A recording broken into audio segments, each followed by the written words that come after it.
ومن أحسن قولا ممن دعا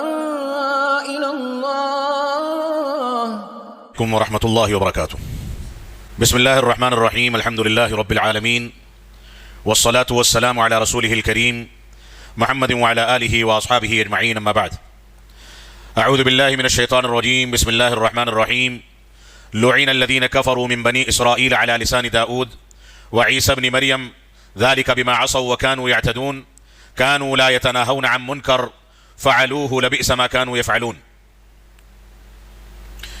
محترم سامعین کرام، حفیظیہ مسجد کے ذمہ داران، علماء کرام اور نوجوان ساتھیوں،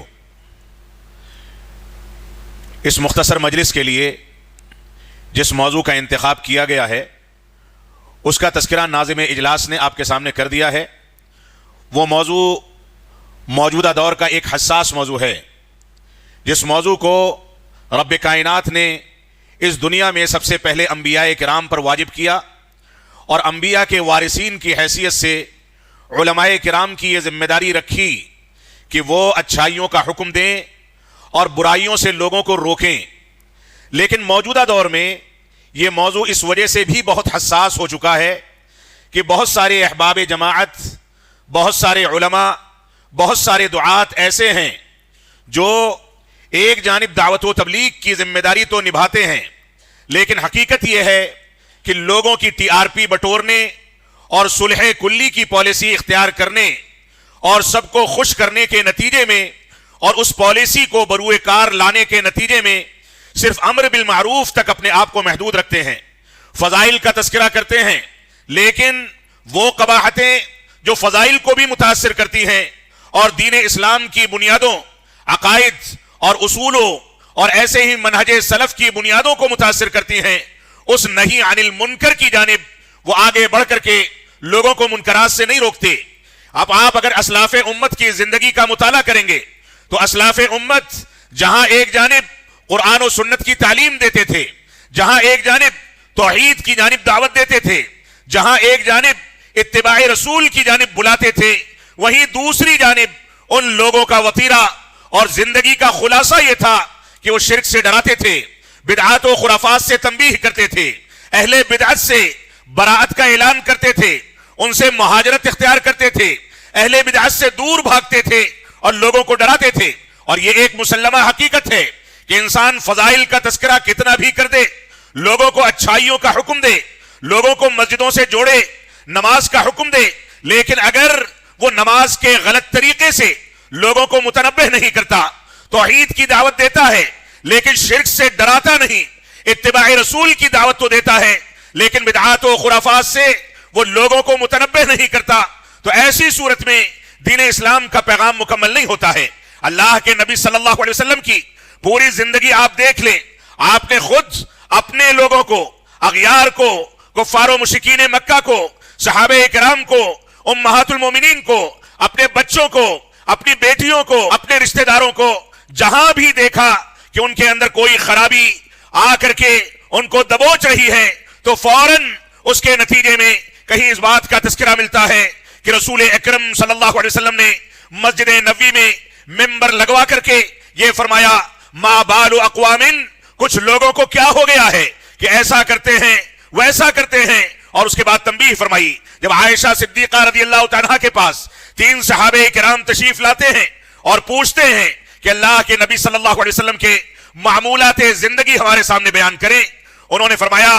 آپ نے شادیاں بھی کی ہیں، آپ روزے سے بھی رہتے ہیں اور روزے کے بغیر بھی زندگی گزارتے ہیں، رات کے وقت میں بیدار بھی رہتے ہیں، آرام بھی کرتے ہیں. ان دونوں نے کہا، ان تینوں نے کہا کہ اللہ کے نبی صلی اللہ علیہ وسلم کے اگلے پچھلے سارے گناہ معاف کر دیے گئے تھے، آپ کو رب کائنات نے معصوم بنایا تھا، جنت کا وعدہ فرمایا تھا، آپ کے عمل کا یہ کردار ہے، یہ صورتحال ہے، تو ہم تو معصوم نہیں ہیں. لہذا ہم میں سے، ان میں سے ایک شخص نے کہا میں رات رات بھر کی عبادت کروں گا، دوسرے نے کہا کہ میں ہمیشہ روزے کا اہتمام کروں گا، تیسرے نے کہا میں شادی بیاہ سے کنارہ کشی کر کے تنہائی کی زندگی گزاروں گا تاکہ عبادات کو زیادہ سے زیادہ انجام دے سکوں. اللہ کے نبی صلی اللہ علیہ وسلم کو جب اس بات کی اطلاع ہوتی ہے تو لوگوں کو جمع کر کے فرماتے ہیں من رغب عن سنتی فلیس منی، میں سوتا بھی ہوں، آرام بھی کرتا ہوں، عبادات کو بھی انجام دیتا ہوں، روزہ بھی رکھتا ہوں، اور کبھی کبھار روزے کو چھوڑتا بھی ہوں، شادیاں بھی کرتا ہوں، فمن رغب عن سنتی فلیس منی، جو میری سنت سے اعراض کرے گا، کنارہ کشی کرے گا، جو میری سنت کے علاوہ چاہے مبالغے پر مبنی، چاہے تساہل پر مبنی، افراط و تفریط پر مبنی کوئی راستہ اختیار کرے گا، فلیس منی، وہ مجھ میں سے نہیں ہوگا، اس نے دین اسلام کی تعبیر کو بدل دیا ہوگا۔ تو امر بالمعروف جہاں ایک جانب امت اسلامیہ کے اوپر واجب کیا گیا ہے، وہیں دعوت و تبلیغ کے دوسرے رکن اور دوسرے ستون یعنی نہی عن المنکر کے فریضے پر بھی، اس کی انجام دہی پر بھی اسلام نے ہم کو ابھارا ہے۔ تو یہ دو ایسے ستون ہیں جن ستونوں پر دعوت و تبلیغ کی پوری عمارت کھڑی کی گئی ہے۔ اگر اس میں سے ایک پلر کمزور پڑ جائے، گرا دیا جائے، اس کا اہتمام نہ کیا جائے، تو یہ پوری کی پوری دعوت و تبلیغ کی عمارت منہدم ہو کر کے تباہ و برباد ہو جائے گی۔ تو ہماری بنیادی ذمہ داری یہ ہے کہ جہاں ایک جانب امر بالمعروف کے فریضے کی انجام دہی کا اہتمام کیا جائے، وہیں دوسری جانب نہی عن المنکر کے فریضے کو انجام دیں۔ جو آیت کریمہ ابتدا میں آپ کے سامنے بنو اسرائیل کے بارے میں، یہودیوں کے بارے میں تلاوت کی گئی ہے، اس میں رب کائنات سورہ مائدہ کے اندر ارشاد فرماتا ہے، لعن الذین کفروا من بنی اسرائیل علی لسان داؤد وعیسی ابن مریم ذلک بما عصوا وکانوا یعتدون کانوا لا یتناہون عن منکر فعلوہ لبئس ما کانوا یفعلون۔ اللہ رب العالمین نے فرمایا، اللہ رب العالمین کا ارشاد ہے کہ ان لوگوں پر رب کائنات کی لعنت ہے جن لوگوں نے کفر کیا، انکار کیا، چاہے وہ بنو اسرائیل میں سے رہے ہوں، ان پر رب کائنات نے داؤد علیہ السلام کے ذریعے، عیسیٰ علیہ السلام کے ذریعے لعنت بھیجی ہے، اور اس کے بعد فرمایا ذالک بما عصوا وکانوا یعتدون، یہ ملعون قرار پائے، انبیاء کے ذریعے ان کے اوپر لعنتیں بھیجی گئی، رب کائنات کی لعنتیں نازل ہوئی۔ اللہ رب العالمین نے اس کا سبب بیان کرتے ہوئے ارشاد فرمایا ذالک بما عصوا وکانوا یعتدون، یہ اس وجہ سے تھا کہ وہ نافرمانی کرتے تھے، اپنے دین پر چلنے کے بجائے اس کے خلاف سرکشی کرتے تھے، دین اسلام سے دور بھاگتے تھے، توحید کا اقرار کرنے کے بجائے شرکیات میں مبتلا ہو جاتے تھے، اور اپنے انبیاء کے ضوابط کو ماننے کے بجائے اس میں توجیہ و تعویل کرتے تھے، تحریف کرتے تھے، غلط انداز کے عناصر اختیار کرتے تھے۔ اور اس کے بعد فرمایا کانوا لا یتناہون عن منکر فعلوہ لبئس ما کانوا یفعلون۔ یہی اتنا نہیں ہے، ان لوگوں نے جو وطیرہ اختیار کر رکھا تھا، جو صفتیں اپنا لی تھی، ان میں سے ایک بنیادی اور خطرناک صفت یہ تھی کہ کانوا لا یتناہون عن منکر، یہ منکرات سے لوگوں کو روکتے نہیں تھے، منکرات سے باز رہنے کے لیے لوگوں کو تلقین نہیں کرتے تھے، نہیں عن المنکر کا فریضہ انجام نہیں دیتے تھے۔ تو آج کے دور میں جو لوگ قرآن و سنت کے اس بنیادی فریضے کو انجام دیتے ہیں، تو ہم یہ تو نہیں کہیں گے کہ بنو اسرائیل کے مانند ان کے اوپر بھی رب کائنات کی لعنت ہے، لیکن جس حد تک ان لوگوں نے نہیں عن المنکر کے فریضے سے کنارہ کشی اختیار کر لی ہے، پہلو تہی اختیار کر لی ہے، وہ اس حد تک اس ملعون عمل کے کردار میں شامل ہوتے چلے جاتے ہیں، اور دھیرے دھیرے رب کائنات کے عذاب کو دعوت دیتے ہیں۔ تو ہماری ذمہ داری یہ ہے کہ ایک جانب امر بالمعروف کا فریضہ انجام دیا جائے، اور دوسری جانب نہی عن المنکر کے فریضے کے ذریعے موجودہ دور کے فتنوں کی تردید کی جائے، لوگوں کو ڈرایا جائے، لوگوں کے سامنے تنبیہ پیش کی جائے، لوگوں کو بتایا جائے کہ اگر فلاں کام کو نہیں چھوڑا گیا تو ایسی صورت میں جو معروف کے کام، جو اسلامی تعلیمات کی بنیادوں پر کیے جانے والے اعمال ہیں، وہ بھی متاثر ہو کر کے دھیرے دھیرے تباہ ہو جائیں گے۔ لہذا امر بالمعروف اور نہی عن المنکر کا فریضہ ایک بنیادی فریضہ ہے، اس کو دونوں ارکان کو ساتھ لے کر کے چلنا یہ علماء کی بنیادی ذمہ داری ہے۔ اگر علماء یہ کہتے ہیں کہ ہم مصلحت پسندی اور لوگوں کو خوش کرنے کے لیے عوام کے بیچ میں نہی عن المنکر کے فریضے کو واضح الفاظ میں بیان نہیں کرنا چاہتے، ورنہ انتشار پیدا ہوگا، لوگوں کے درمیان بے چینی ہوگی، لوگ لعن طعن کریں گے، تو ایسی صورت میں یہ تصور قرآن و سنت کے صریح خلاف ہے۔ دلوں کو ملانے والا، میل محبت پیدا کرنے والا، الفت و محبت پیدا کرنے والا، ایک دوسرے میں اتحاد و اتفاق پیدا کرنے والا یہ رب کائنات ہے۔ رب کائنات اگر نہ چاہے تو صحابہ کرام کے بارے میں قرآن مجید میں اس بات کا اعلان کر دیا گیا کہ اگر آپ ساری کی ساری دولت جمع کر کے ان صحابہ کرام کے درمیان ان کے دلوں کو جوڑنا چاہیں، ان کے اندر محبت پیدا کرنا چاہیں، تو رب کائنات اگر نہیں چاہے گا تو ساری مال و دولت آپ صرف کر دیں، پیسوں کے ذریعے لوگوں کو خرید لیں، پیسوں پر اور مال و دولت پر لوگوں کو تول دیا جائے، اس کے باوجود کوئی کسی کے دل میں محبت پیدا نہیں کر سکتا، کیونکہ الفت و محبت پیدا کرنے والا رب کائنات ہے۔ تو اللہ رب العالمین نے رسول اکرم صلی اللہ علیہ وسلم کے سامنے اس بات کو واضح کر دیا کہ آپ سارا کا سارا مال جمع کر لیں، ساری سعی اور کوششیں کر لیں، اور صحابہ کرام کے دلوں میں محبت پیدا کرنا چاہیں، ما الفت بینہم، ان کے درمیان آپ محبت پیدا نہیں کر پائیں گے، ولیکن اللہ الف بینہم، لیکن رب کائنات ان کے درمیان محبت پیدا کرتا ہے۔ یہ محبت، یہ الفت، یہ اخوت اسی ایمان کی بنیاد پر، اسی امر بالمعروف اور نہی عن المنکر کے فریضے کو انجام دینے کی بنیاد پر ایسی شکل اختیار کر لیتی ہے کہ جب ہجرت کر کے صحابہ کرام مدینہ منورہ پہنچتے ہیں تو آپ دیکھیں وہ انصار و مہاجرین کے درمیان کون سی الفت اور کون سی محبت اور کون سی اخوت تھی جو رب کائنات نے پیدا نہ کی ہو۔ ایک انصاری صحابی رسول اپنی بیوی کے بارے میں یہ ارادہ کر لیتے ہیں کہ میں اپنی دو میں سے ایک بیوی کو طلاق دے دوں گا، وہ عدت گزار لے گی اور اس کے بعد میرا مہاجر بھائی اس سے نکاح کر کے اپنا گھر بسا لے گا۔ یہ صورتحال تھی مہاجرین صحابہ کرام کی اور انصار صحابہ کرام کے درمیان اخوت و الفت کی، کہ وہ لوگ جا کر کے کاروبار ان کے حوالے کر دیتے تھے، اپنا مال و دولت ان کے قدموں میں لا کر کے قربان کر دیتے تھے۔ یہ مال و دولت اگر اسی ٹی آر پی اور مصلحت پسندی کی بنیاد پر قائم کی گئی ہوتی، اس کی بنیاد اگر مال و دولت ہوتی، تو آپ صحابہ کرام کے پیبند لگے کپڑے دیکھ لیں، ان کے گھروں میں کئی مہینے تک چولہا نہیں جلتا تھا، اس کیفیت کا مطالعہ کر لیں۔ یہ صحابہ کرام کے درمیان الفت و محبت اسی دین کی بنیاد پر پیدا کی گئی تھی، اور کوئی ایک صحابی رسول آپ دکھا دیں، کوئی ایک مثال بیان کر دیں کہ اس کے سامنے کوئی منکر انجام دیا گیا ہو، چاہے خود اس کا بھائی انجام دے، اس کے باپ دادا، اس کی ماں، اس کی بہن، اس کے متعلقین، اس کے کاروبار کا شریک، اس کو نوازنے والا، اس کو مال و دولت عطا کرنے والا کوئی بھی اگر اس کے سامنے کسی منکر کو انجام دیتا تھا تو صحابہ کرام بر کر کے من رآ منکم منکرا فلیغیرہ بیدہ فإن لم یستطع فبلسانہ فإن لم یستطع فبقلبہ، اس مبارک حدیث کے سچے ترجمان بن کر کے جا کر کے ہاتھ کے ذریعے، زبان کے ذریعے، دل میں اس کو برا جان کر کے برائی کو برائی کے طور پر لوگوں کے سامنے واضح کرتے تھے اور اس سے رکنے کا حکم دیتے تھے۔ لہذا ہماری بنیادی ذمہ داری یہ ہے کہ ہم اس چیز کو سامنے رکھیں، منکر کو منکر کہا جائے، برائی کو برائی کہا جائے، غلط کو غلط کہا جائے۔ جو چیز غلط طریقے سے معاشرے میں پنپ رہی ہے، یہ علماء کی ذمہ داری ہے کہ وہ اس کو پنپنے سے روکیں، اس کی جڑوں کو کاٹ کر کے ختم کریں، اس کے خلاف خطبات جمعہ میں، یومیہ دروس میں، محاضرات میں، تقریروں میں، اپنی تحریروں میں، لوگوں سے انفرادی ملاقات کے دوران اس کے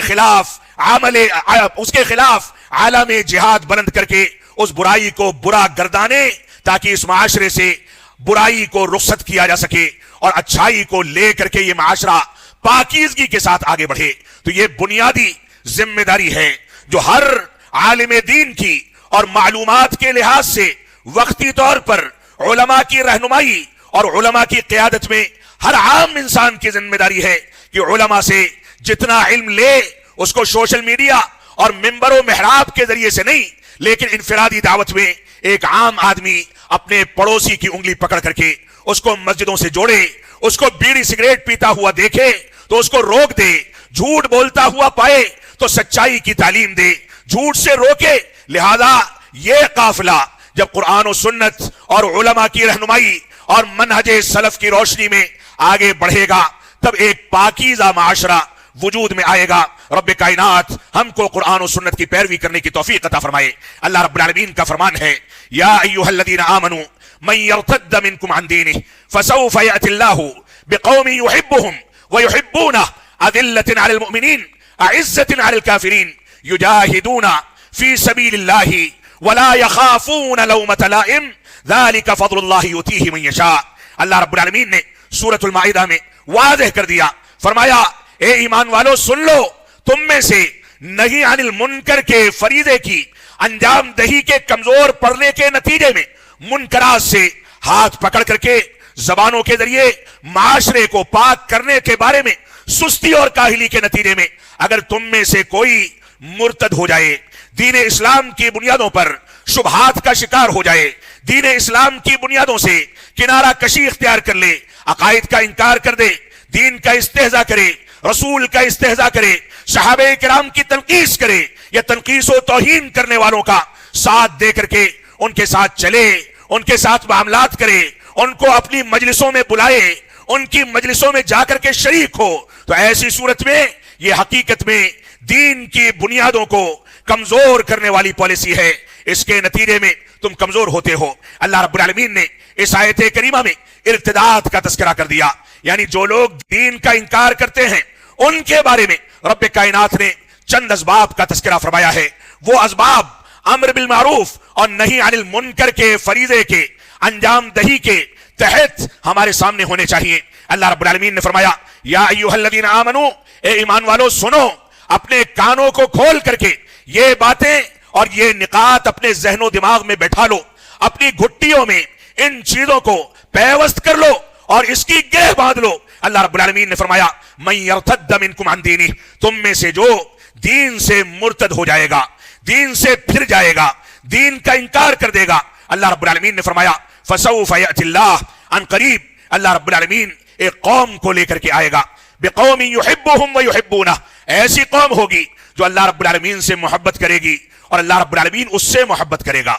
یہ محبت کی بنیادوں کے تقاضوں کی تکمیل کرنے والی قوم ہوگی. یہ محبت کا تقاضا نہیں ہے کہ رب کائنات کے دین کی بنیادوں کو کمزور کیا جائے. یہ محبت کا تقاضا نہیں ہے کہ رب کائنات کے دین کے خلاف پروپیگنڈا کرنے والوں کا ساتھ دیا جائے. یہ محبت کا تقاضا نہیں ہے کہ اللہ رب العالمین کے محرمات کو اور منکرات کو ہم پنپتا ہوا دیکھیں اور ہماری غیرت بیدار نہ ہو، ہم وہاں پر بڑھ کر کے ان چیزوں کو روک نہ دیں. یہ محبت کا تقاضا نہیں ہے، بلکہ محبت کا تقاضا یہ ہے کہ ہم رب کائنات کی محبت میں اتنے دیوانے ہو جائیں کہ رب کائنات کی محبت کو حاصل کرنے اور اس کو راضی کرنے کے لیے دنیا کی ساری طاقتوں کے آگے ہم کو دنیاوی دستور کے دائرے میں رہتے ہوئے دینی بنیادوں پر اگر کھڑا ہونا پڑے تو ہم دنیا کی پرواہ کیے بغیر رب کائنات کی رضامندی کے لیے کھڑے ہو جایا کریں اور قرآن و سنت کی پیروی کو اولین ترجیح پر رکھ کر کے اس کے مطابق زندگی گزاریں. تو فرمایا فسوف یأتی اللہ بقوم یحبہم ویحبونہ، اگر تم لوگ دین سے پھر جاؤ گے تو اللہ رب العالمین ان قریب ایسی قوم لے کر کے آئے گا جو رب کائنات سے محبت کا حق ادا کرے گی. اللہ رب العالمین ان سے محبت کرے گا اور اس کے بعد فرمایا اذلۃ علی المؤمنین، یہ لوگ مومنوں کے لیے، مسلمانوں کے لیے جو دین کی بے راہ روی کا شکار نہیں ہوئے، جو دین کی بنیادوں کے ساتھ کھلواڑ نہیں کرتے، حقیقت میں ایمان اور اہل ایمان کے طریقے پر باقی ہیں، ان لوگوں کے لیے یہ محبت کرنے والے نرم پڑ جائیں گے اور نرمی کے ساتھ ان کے ساتھ اٹھے بیٹھیں گے، پیار و محبت کا اعلان کریں گے، الفتیں اور محبتیں بانٹی جائیں گی. اور اس کے بعد فرمایا اذلۃ علی المؤمنین اعزۃ علی الکافرین، یہ کافروں کے لیے ننگی تلوار بن کر کے سخت ہو جائیں گے. یہ کافروں کے لیے یا کافروں اور اہل بدعت کا، اہل شرک کا دین اسلام کے بارے میں شبہات پیدا کرنے کا جو پروپیگنڈا ہے، اس پروپیگنڈے سے جو مسلمان متاثر ہوتا ہے، حقیقت میں وہ مسلمان بھی کم از کم اتنے امور میں جتنے امور میں اس نے بغاوت کی ہے، گویا وہ اہل بدعت، اہل شرک اور اہل کفر کے ہتھ کنڈوں کے ہتھے چڑھ کر کے دین اسلام کی مخالفت کرتا ہے. لہذا ان امور میں یہ ان کے لیے سخت ہو جائیں گے. ان کے سامنے بات چیت کا دروازہ یقیناً کھلا رہے گا، ان سے گفتگو کر کے ان کو راہ راست پر لانے کی کوششیں کی جائیں گی. لیکن اگر کھل کر کے اہل بدعت کا ساتھ دیا جائے، کھل کر کے غیر اقوام کے ساتھ چلا جائے، تو ایسی صورت میں ہماری ذمہ داری ہے اور اسلاف امت نے یہی پالیسی اختیار کی کہ بدعت اور اہل بدعت سے برات کا اعلان کر دیا جائے۔ بے شمار مثالیں موجود ہیں، امت اسلامیہ کے علماء نے اس پر اجماع نقل کیا ہے کہ بدعت اور اہل بدعت سے برات کا اعلان کرنا، ان کی مہاجرت کرنا، ان کے ساتھ عداوت کا اعلان کرنا، یہ اسلام کا بنیادی فریضہ ہے۔ ہر مسلمان کی ذمہ داری ہے کہ ان لوگوں سے دوری اختیار کرے۔ تو فرمایا اعزت علی الکافرین، کافروں کے لیے یہ لوگ سخت ہوں گے، یجاہدون فی سبیل اللہ، یہ لوگ اللہ کے راستے میں جہاد کرنے والے ہوں گے۔ یہ جہاد ہمارے وطن عزیز میں کون سے عناصر کے ساتھ ہمارے اوپر واجب ہوتا ہے؟ یہاں نہ ہتھیار اٹھائے جانے کے شرائط مکمل ہوتے ہیں، یہاں پر نہ اس بات کا امکان ہے کہ ہم حکومت کے خلاف بغاوتیں کریں، اور نہ ہی شریعت اسلامیہ اس بات کی گنجائش دیتی ہے، بلکہ مسلمان جس ماحول میں رہتا ہے، جس ملک میں رہتا ہے، اس ملک کے آئین کو تسلیم کر کے شرافت کی بنیادوں پر قانونی دائرے میں زندگی گزارنا المسلمون علی شروطہم کے تحت اس کی ذمہ داری ہوتا ہے۔ لہذا مسلمان اللہ رب العالمین کے راستے میں جہاد کریں گے، یعنی دعوت و تبلیغ کا جہاد، برائی کو برائی کہنے کا جہاد، اچھائی کی طرف دعوت دینے کا جہاد، قرآن و سنت کی ترویج کا جہاد۔ جہاں پر بھی قرآن و سنت اور منہج سلف کی بنیادوں پر کوئی آنچ آتی ہے، اس کے خلاف کھڑے ہو جانے کا جہاد، اس کے خلاف زبان و قلم کے ذریعے، بات چیت کے ذریعے اپنے آپ کو جھونک دینے کا جہاد، یہ ہماری ذمہ داری ہے۔ تو اللہ رب العالمین نے فرمایا یجاہدون فی سبیل اللہ، یہ لوگ اللہ رب العالمین کے راستے میں جہاد کرتے ہیں، ولا یخافون لومۃ لائم۔ آگے کیا فرمایا؟ کسی ملامت کرنے والے کی ملامت سے ان میں سے کوئی ڈرتا نہیں ہے۔ یہاں مصلحت پسندی، صلح کلی، ٹی آر پی، ویوز اور لائکس کے لیے دعوت و تبلیغ کا جو کام انجام دیا جاتا ہے، جس میں سب کو خوش کر کے پیسہ بٹورنے کی پالیسی اختیار کی جاتی ہے، اس کے بارے میں رب کائنات نے اس کی شہ رگ کو کاٹ کر کے فرما دیا وَلَا يَخَافُونَ لَوْمَةَ لَائِمٍ، یہ ملامت کرنے والوں کی ملامت سے گھبراتے نہیں ہیں، ڈرتے نہیں ہیں۔ یہ جانتے ہیں کہ روزی روٹی کا ذمہ دار رب کائنات ہے، یہ جانتے ہیں کہ عزت دینے والا اللہ رب العالمین ہے، یہ جانتے ہیں کہ ذلیل کرنے والا رحمان و کریم ہے، یہ جانتے ہیں کہ دنیا میں کچھ بھی ہم کو ملنے والا ہے، یہ کچھ بھی نقصان ہونے والا ہے، وہ ملنے والی چیز رب کائنات کی مرضی کے بغیر ہم کو حاصل نہیں ہو سکتی، اور کوئی نقصان رب کائنات کی مرضی کے بغیر ساری دنیا جمع ہو جائے تو ہم کو نہیں پہنچا سکتی۔ لہذا ان کی ایک بنیادی صفت یہ ہے کہ وَلَا يَخَافُونَ لَوْمَةَ لَائِمٍ، یہ ملامت کرنے والوں کی ملامت سے ڈرتے نہیں۔ صحیح بخاری کی حدیث ہے، رسول اکرم صلی اللہ علیہ وسلم نے اسی امر بالمعروف اور نہی عن المنکر کے فریضے کو سفینہ نجات قرار دیتے ہوئے ایک کشتی اور ایک پانی میں چلنے والے جہاز کی مثال دی، جس کے اندر 2 فلور ہیں۔ نیچے کی منزل پر کچھ لوگ سفر کرتے ہیں جو پانی سے قریب ہیں، ان کے درمیان اور پانی کے درمیان کشتی کے پٹرے حائل ہیں، جس کے اوپر باقاعدہ لیپ لگا کر کے پانی کے گھسنے کے امکانات کو ختم کر دیا گیا ہے۔ اور کچھ لوگ کشتی کے پہلے فلور پر سفر کرتے ہیں۔ پہلے فلور والے اگر یہ سوچیں کہ ہمارے پاس نیچے کے لوگ بار بار آ کر کے پانی لیتے ہیں، ضرورتوں کی تکمیل کرتے ہیں، اگر نیچے والے یہ سوچیں کہ بار بار اتنی محنت کرنے کا فائدہ کیا ہے، ہم کیوں نہ کشتی کے ایک پٹرے کو توڑ کر کے سمندر سے ڈائریکٹلی پانی حاصل کر لیں۔ اللہ کے نبی صلی اللہ علیہ وسلم فرماتے ہیں یہ سب کے سب ہلاک ہو جائیں گے۔ اگر اوپر سفر انجام دینے والے نیچے والوں کو اس انداز کی حرکتوں سے باز نہیں رکھیں گے تو اگرچہ وہ جرم میں شامل نہیں ہیں، اس کے باوجود کشتی ڈوبے گی تو سارے کے سارے لوگ تباہ و برباد ہو جائیں گے۔ تو یہ امر بالمعروف اور نہی عن المنکر کا فریضہ یہ سفینہ نجات ہے، کیونکہ منکرات کو انجام دینے والوں کو اگر روکا نہیں گیا تو ان کے منکرات کا وبال نیکوکار اور صالح اور اچھے لوگوں کو بھی اپنے چپیٹ میں لے کر کے تباہ و برباد کر دیتا ہے۔ لہذا اس سفینہ نجات کے سلسلے میں ہم کو سنجیدہ غور و تدبر کرنا چاہیے۔ قرآن و سنت کی باتیں کرنے والے دنیا میں سارے کے سارے لوگ ہیں، وہ لوگ جو اخوانی منہج اور جماعت اسلامی کے باطل افکار کی دعوت دیتے ہیں، وہ بھی یہی دعویٰ کرتے ہیں کہ ہم قرآن و سنت پر چلتے ہیں۔ جو لوگ قبر پرستی کا دعویٰ کرتے ہیں اور اس کو انجام دیتے ہیں، وہ بھی یہ دعویٰ کرتے ہیں کہ ہم قرآن و سنت کی تعلیم دیتے ہیں، جو لوگ صحابہ کرام کو گالیاں دیتے ہیں، صحابہ کرام کو اسلام سے خارج قرار دیتے ہیں، وہ بھی قرآن و سنت کو اپنے ہتھیار بناتے ہیں، لیکن قرآن و سنت کی حقیقی ترجمانی کرنے والے کون لوگ ہیں؟ اس سلسلے میں قرآن مجید نے خود اس بات کو واضح کر دیا، فَإِنْ آمَنُوا بِمِثْلِ مَا آمَنْتُمْ بِهِ فَقَدِ اهْتَدَوْا، اگر یہ لوگ صحابہ کرام کی کیفیت والے ایمان پر برقرار ہیں، اسی طریقے پر ایمان لاتے ہیں، تو یہ ہدایت یافتہ ہیں۔ اور علامہ ابن القیم رحمت اللہ علیہ فرماتے ہیں، منحرفین یعنی جو لوگ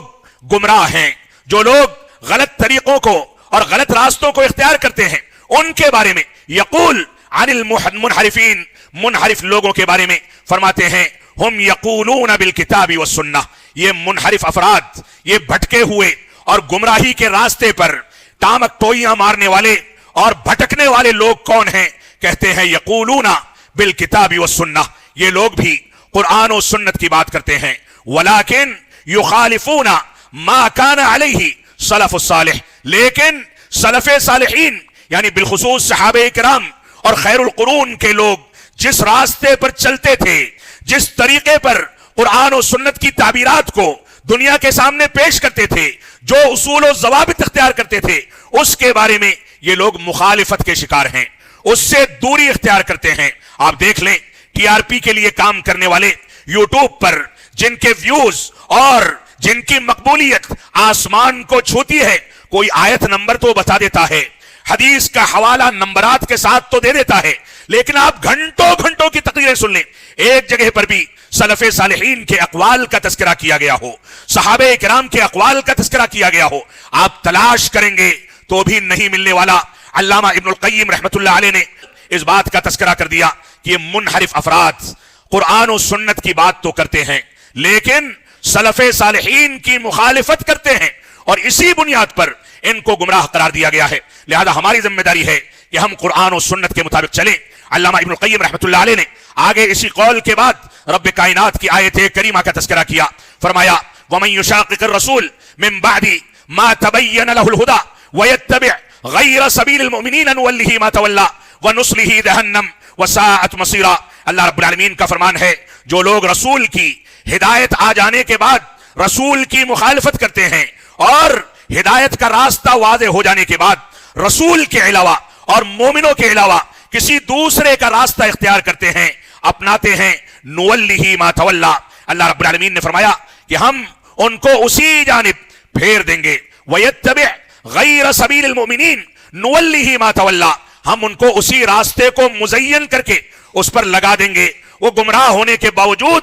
اپنے آپ کو مسلمان سمجھیں گے، وہ مشرک ہونے کے باوجود اپنے آپ کو موحد سمجھیں گے، وہ بدعتی ہونے کے باوجود اپنے آپ کو متبع سنت سمجھیں گے، تو فرمایا کہ ان کو اسی راستے پر چلا دیا جائے گا۔ آپ دیکھیں اس سلسلے میں علامہ ابن قدامہ رحمت اللہ علیہ فرماتے ہیں، یہاں غیر سبیل المؤمنین یہ کلمات ذکر کر کے رب کائنات نے واضح کر دیا کہ صحابہ اور تابعین کی اتباع، ان کے طریقے پر چلنا، ان کے اسوے کو پکڑنا، ان کے مطابق اور ان کے اقوال کی روشنی میں قرآن و سنت کو اختیار کرنا، یہ امت اسلامیہ پر واجب ہے۔ گویا اس آیت کریمہ میں جہاں صحابہ کرام کی پیروی اور اتباع کا حکم دیا گیا ہے، وہیں تابعین عظام کے مطابق زندگی کو ڈھالنے کو واجب قرار دیا گیا۔ لہذا اس آیت کریمہ کو ہم سامنے رکھ کر کے صحیح انداز سے زندگی گزاریں، اور تقریباً اسی سے ملتا جلتا قول امیر المؤمنین فی الحدیث جو موجودہ دور کے محدث عصر گزرے ہیں علامہ البانی رحمت اللہ علیہ نے اپنی کتاب موسوعہ فی العقیدہ کے اندر اسی طرح کی بحث کی ہے۔ لہذا ہماری ذمہ داری ہے کہ ہم صحیح انداز سے قرآن و سنت کی پیروی کریں۔ شیخ الاسلام علامہ ابن تیمیہ رحمت اللہ علیہ فرماتے ہیں فَإِنَّ أَصْلَ الدِّينِ هُوَ الْأَمْرُ بِالْمَعْرُوفِ وَالنَّهْيُ عَنِ الْمُنْكَرِ، دین کی اصل یہ ہے کہ انسان اچھائیوں کی جانب بلائے، امر بالمعروف کا فریضہ انجام دے، اور دین کی دوسری اصل یہ ہے کہ انسان نہی عن المنکر کا فریضہ انجام دے، لوگوں کو منکرات سے ڈرائے، منکرات سے باز رہنے کے لیے آمادہ کرے۔ اور اس کے بعد فرماتے ہیں وَرَأْسُ الْمَعْرُوفِ هُوَ التَّوْحِيدُ، معروف کا سردار اور معروف کی بنیاد یہ توحید ہے۔ وَرَأْسُ الْمُنْكَرِ هُوَ الشِّرْكُ، اور منکرات کی بنیاد اور منکرات کا سردار یہ شرک ہے۔ لہذا جہاں ایک جانب دین اسلام کی بنیادوں کی تکمیل کے لیے ہم کو امر بالمعروف کا فریضہ انجام دے کر کے توحید کی دعوت دینی ہے، توحید کے تقاضوں کی تکمیل کرنی ہے، وہیں دوسری جانب نہی عن المنکر کا فریضہ انجام دے کر کے منکرات سے لوگوں کو باز رکھنا ہے۔ شرک اور اس کے اقسام اور شرک کی تمام قسموں سے امت اسلامیہ کو وارننگ دے دے کر کے ڈرانا ہے، تنبیہ کرنی ہے، اس سے دور رہنے کی تلقین کرنی ہے۔ یہ بنیاد ہے دین اسلام کی۔ رب کائنات ہم کو قرآن و سنت کی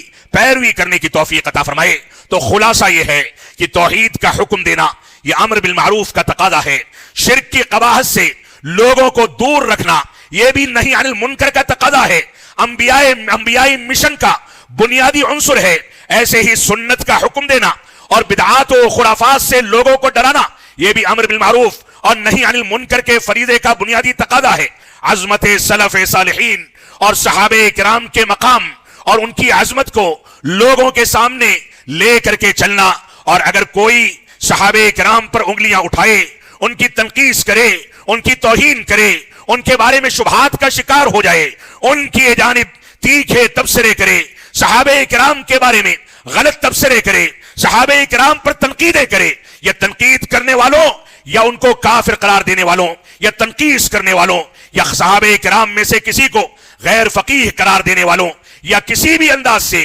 صحابہ کرام کی توہین و تنقیص کرنے والوں کا نہ کوئی ساتھ دے، نہ ان کے ساتھ اٹھے بیٹھے، بلکہ وہ اہل بدعت میں، دین کے سرکشوں میں، دین سے بغاوت کرنے والوں میں کسی حد تک شامل ہو چکے ہیں۔ لہذا ان سے برات کا اعلان کرنا، ان سے دوری اختیار کرنا، ان سے عداوت کا اعلان کرنا، ان کی مہاجرت کرنا، ان سے برات کا اعلان کرنا، یہ اہل سنت والجماعت کے تمام علماء اور تمام افراد کی ذمہ داری ہے۔ لہذا جہاں ایک جانب صحابہ کرام کی عظمت، سلف صالحین کے اقوال کی عظمت اور اس کے تقاضوں کو لے کر کے ہمیں چلنا ہے، وہیں دوسری جانب سلف صالحین کے منہج پر، صحابہ کرام کی شخصیتوں پر، ان کی عظمتوں پر اگر کہیں آنچ آتی ہے تو اس سے دنیا کو متنبہ کرنا اور ایسے افکار سے برات کا اعلان کرنا یہ بھی ہمارا بنیادی فریضہ ہے۔ رب کائنات ہم کو قرآن و سنت کی پیروی کرنے کی توفیق عطا فرمائے۔ علامہ مقریزی رحمت اللہ علیہ مشہور امام و محدث گزرے ہیں، کہتے ہیں اصل کل بدعت، ہر بدعت کی اصل کیا ہے؟ فی الدین، دین کے اندر جو بھی نئی بات ایجاد کی جاتی ہے اس کی اصل کیا ہے؟ البعد عن کلام السلف، اسلاف امت کے کلام اور اقوال سے دوری اختیار کرنا یہ بنیاد ہے۔ والانحراف فی اعتقاد الصدر الاول، اور ابتدائی دور میں خیر القرون میں جو لوگ گزر گئے ہیں ان کے اعتقادات، ان کے عقائد اور ان کی بنیادوں سے انحراف اختیار کرنا یہ بنیادی طور سے ہم کو بدعات میں گھسیٹنے والی چیز ہے، شیطان رجیم کے ہتھ کنڈوں کے پیچھے چلانے والی چیز ہے۔ لہذا ہماری ذمہ داری ہے کہ ہم شیطان سے برات کا اعلان کریں، قرآن و سنت کی پیروی کا اعلان کریں۔ اللہ رب العالمین ہم کو اس بات کی توفیق عطا فرمائے۔ اب آج کے دور میں سب سے بنیادی طور سے جو بدعت تاریخ اسلام میں سب سے پہلے ایجاد کی گئی، جو خروج کی بدعت تھی، خوارج کی بدعت تھی، بغاوت کی بدعت تھی، مسلمان حکام کو کافر قرار دینے کی بدعت تھی، جب ذوالخویسرہ رسول اکرم صلی اللہ علیہ وسلم کی مجلس میں آتا ہے اور کہتا ہے اے محمد صلی اللہ علیہ وسلم میرے ساتھ انصاف کیجئے، تو آپ نے فرمایا ویلک، تیرے لیے تباہی ہے، اگر میں انصاف نہیں کروں گا تو کون انصاف کرے گا؟ اس کے بعد آپ نے فرمایا یہ ایک ایسا بدبخت انسان ہے جس کی نسل سے آگے آنے والے دور میں ایسے افراد پیدا ہوں گے جن کی نمازوں کو دیکھ کر کے تم مبہوت ہو جاؤ گے، لمبے لمبے سجدے کریں گے، لمبے لمبے رکوع کریں گے، لمبی لمبی تلاوتیں ہوں گی، تم ان کی عبادتوں کے آگے اپنی عبادتوں کو حقیر سمجھو گے، لیکن اللہ کے نبی صلی اللہ علیہ وسلم نے فرمایا کہ ان کے حلق سے نیچے قرآن و سنت کی تعلیمات نہیں اترنے پائیں گی، وہ قرآن پڑھیں گے، تلاوت کریں گے، تلاوت کے بہتر سے بہتر اسالیب کو اختیار کریں گے، لیکن یہ تلاوت ان کے دلوں تک نہیں پہنچے گی بلکہ حلق سے نیچے ہی نہیں اترے گی۔ لہذا یہ خوارج ہیں، یہ اسلام کے اندر پیدا ہونے والی پہلی بدعت خبیثہ ہے، جس بدعت کے نتیجے میں سب سے پہلے ہمارے نبی آخر الزمان جناب محمد الرسول اللہ صلی اللہ علیہ وسلم پر ناانصافی کرنے کا اتہام لگایا گیا، اور اس کے بعد اللہ کے نبی صلی اللہ علیہ وسلم نے یہی اتنا نہیں فرمایا یہ بیوقوف قسم کے لوگ ہوں گے، کم عمر ہوں گے لیکن بڑی بڑی باتیں کریں گے، تھوڑی معلومات ہوں گی لیکن دین کا ٹھیکہ لے کر کے دینی امور میں فتویٰ دیں گے۔ اللہ کے نبی صلی اللہ علیہ وسلم نے اسی روایت میں آگے ارشاد فرمایا، یہ کلاب النار ہیں، یہ جہنم کے کتے ہیں جو دین کے نام پر ظاہری چیزوں کو سنوار کر کے دنیا کو دھوکے میں ڈال کر کے گمراہ کرتے پھریں گے، شیطان کے ہتھ کنڈے کے پیچھے چلیں گے۔ لہذا ہماری ذمہ داری ہے کہ ہم خوارج کے اسلوب کو اختیار کرنے والے آج کے دور میں، چاہے اخوان المسلمین کے مکتب فکر کے افراد ہوں جو صحابہ کرام پر عقلانیت کی بنیاد پر بڑے آرام کے ساتھ جرح کر دیتے ہیں، چاہے رئیس الخوارج عرب دنیا کا قرضاوی ہو جو بڑے آرام کے ساتھ قرآن و سنت کی بنیادوں کا انکار کر دیتا ہے، چاہے دوسرے افراد ہوں، جماعت اسلامی کی فکر ہو، اخوان المسلمین کی فکر ہو، یا دوسرے مکاتب فکر میں قرآن و سنت کے خلاف بغاوت کے جہاں جہاں عناصر پائے جاتے ہیں، وہ سارے کے سارے افکار ہوں، ان لوگوں سے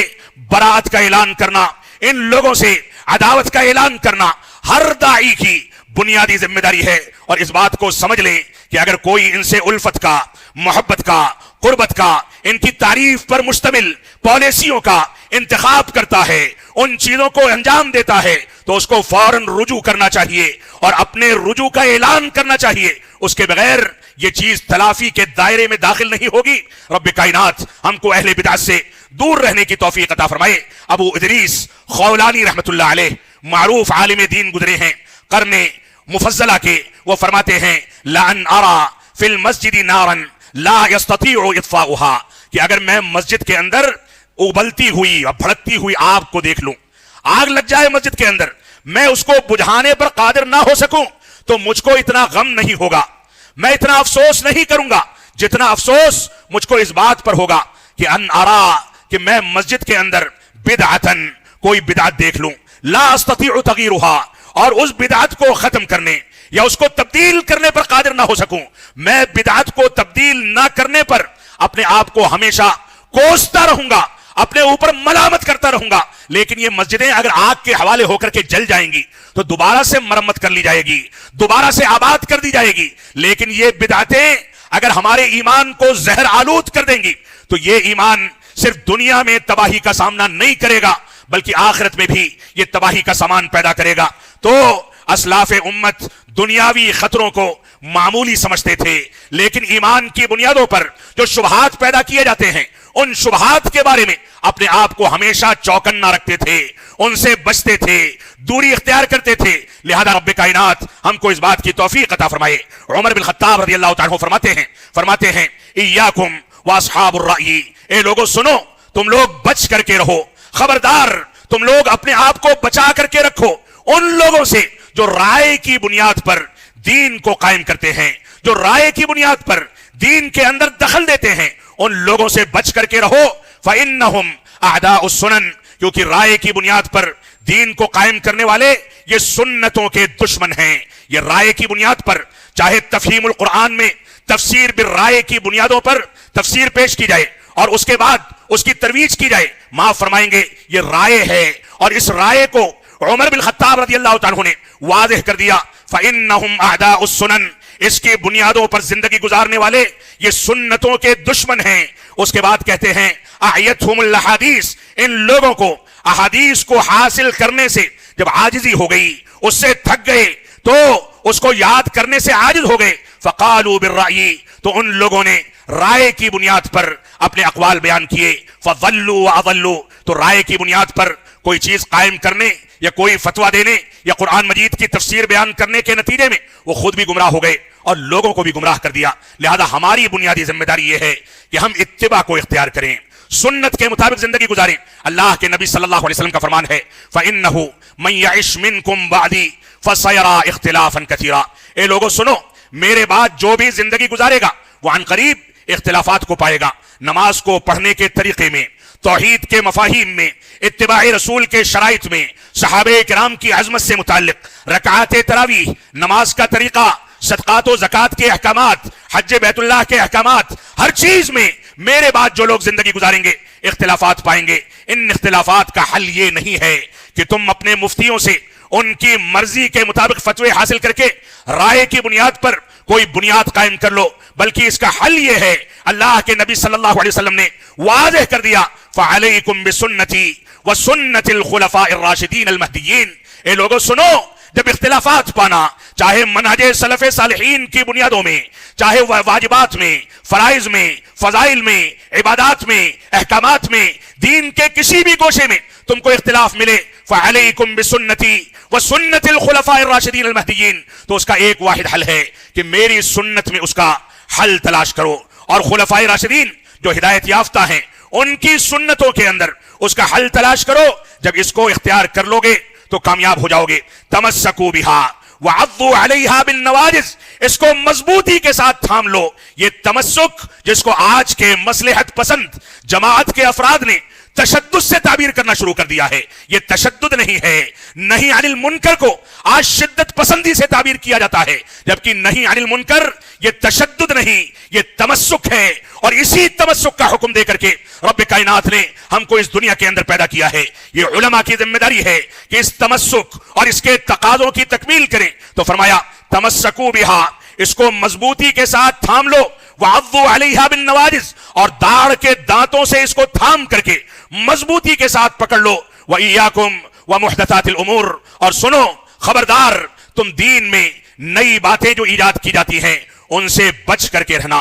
فَإِنَّ كُلَّ مُحْدَثَةٍ بِدْعَةٍ، کیونکہ دین کے اندر چاہے خروج کی بدعت ایجاد کی جائے یا موجودہ دور میں عبادات میں حذف و اضافہ کیا جائے، نئے فتوے دے کر کے نئی عبادتوں کو انجام دیا جائے، یا موجودہ دور میں اسی خروج کی صفت کا امتداد اختیار کرتے ہوئے اخوانیت کو اور خارجیت کو، ماتریدیت کو اور مختلف انداز کے فتنوں کو، رافضیت کو اور ایسے ہی جو بھی غلط انداز کے اعتقادات ہیں ان کو ترویج دی جائے، یہ ساری کی ساری چیزیں دین کے خلاف بغاوت اور بدعات و خرافات کو اختیار کرنے والی چیز ہیں۔ تو فرمایا وَإِيَّاكُمْ وَمُحْدَثَاتِ الْأُمُورِ، اے لوگوں سنو، تم دین کے اندر نئی باتیں ایجاد کرنے سے بچنا، نئی باتیں ایجاد کرنے سے تم اپنے آپ کو بچا کر کے رکھنا، کیونکہ ہر وہ چیز جو دین کے اندر نئی ایجاد کی جاتی ہے یہ گمراہی ہے، اور ہر گمراہی جہنم میں لے جانے والی ہے۔ کون سی کسر چھوڑی ہے ہمارے اپنے احباب و افراد نے، کون سی کسر چھوڑی ہے؟